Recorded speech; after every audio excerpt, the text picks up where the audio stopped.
All right, so wanted to try and take a bit of a road trip today. I don't know how far we're going to get. I don't know if we're going to use up the enough of the battery to have to supercharge or not, but wanted to take a road trip and just kind of check it out and see kind of what the range looks like. Since we live in South Florida, going over 200 miles, it requires you to go to like the central part of the state, over toward Tampa if you're going to head out that way, or down to the Keys. So I'm not going to go that far, but let's see how far we can get and kind of how it goes. We'll just have a little adventure and I'll take you along and we can see what we do. All right, so we're going along here and we're following the instructions on the car on which way to go, but we're going to take a different route just because I feel like taking a different route, but I'm not sure how this is going to work out, what she's going to do. I say she because it's a woman who's talking to me as we go along here. We just put in a random destination out, 60 miles or something out. Figured we'd go along there and see where we go. So let's see, she's telling us to get off here, I think, right, to take Florida's Turnpike. Yep, we're not going to do that. We're going to keep going. So let's see what she does, how she reacts to it. I like the way the arrow tells you which way to go. It's very easy. So there's a couple of arrows that popped up. Oh, stay in those right 2 lanes. Yeah, I'm not doing that. I'm in the middle lane because I don't want to. But that's cool. Ooh, now she's adjusting. Trying to fix the route. We used to have a GPS that would tell us, when possible, make a legal U-turn. I hope she does that. I know she won't, but I hope she does.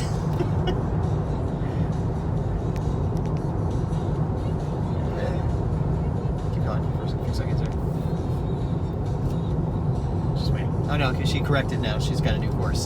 So now she's telling us to stay on here to get to 95. So we're good. Everything's cool. Now you may have noticed along the way, I don't see it coming up here, but this is something that all the Teslas have is the real-time traffic.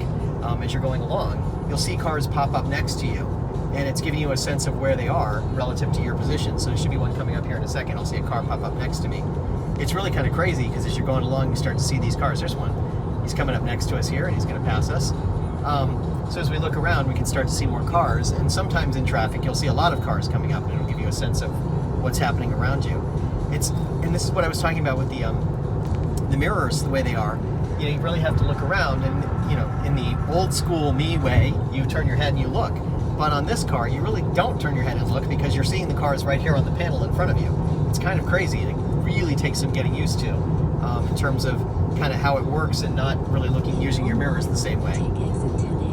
So here come a couple more cars up to next to us, I think. We should see some more pop up here in a second. Yep, there's one passing us. Here comes another one up for corner. It's going to come up on us here. Should show up in a second. There you go. And the more traffic there is, the more cars there are. So it gets kind of crazy cool in a way. Here comes a car up behind us, I think. It's going to pop up there. No, maybe he's going to go up on the right. There he goes. It was weird because it looked like he was going to hit us, though clearly he was not. You see cars changing lanes and all this other stuff happening. It's kind of a crazy thing that happens when you're driving along. All right, now you can stop if you want. I love the dancing cars around me. That's the best right there. Dancing cars. I mean it. There it goes. So the problem is when you start playing with this door a lot, you get that message. It's kind of funny. We just noticed that as we were playing around because we were just kind of opening and closing it idly. Okay, so let's just close it gently. And that door is kind of a weird door anyway. It's kind of a hard thing to close. It's kind of a strange thing. You kind of push it, and it's a very light switch to close it. Very light touch. Otherwise, it kind of reopens. It's kind of a weird thing. More interesting. We were going along, and all of a sudden it started raining, and raining hard. And we had planned some outdoor activities as a possibility, but I don't think that's a real likelihood at this point. I was going along with the cruise control on. Now in a traditional cruise control, I know that riding it in the rain is always a problem, so my instinct was to turn off the cruise control. Whether that matters in the Tesla Model 3, I don't know. Just kind of funny when I look at it because it's a very different sort of thing. I know that it runs differently, so I might have been able to leave it on, but now we're going slower anyway, so it doesn't matter. But I just can't believe how much rain started coming down, and this may not turn out to be the road trip I wanted it to be exactly. I think we might just head home and just call it a day, because I think even stopping for a supercharge may not be a good idea at this point. So get out of the car. Yeah, because I don't really want to get out of the car and do anything at this point. I'd just rather go home and pull in the garage and put my footy jammies on and go back to sleep. I don't know.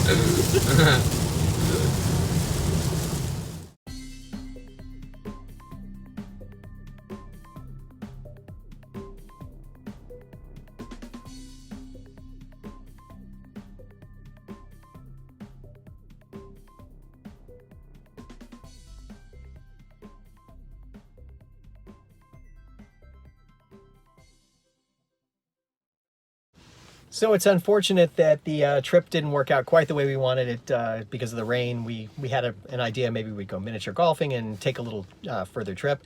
But you know, going 200 miles, I had 215, 213 when we started.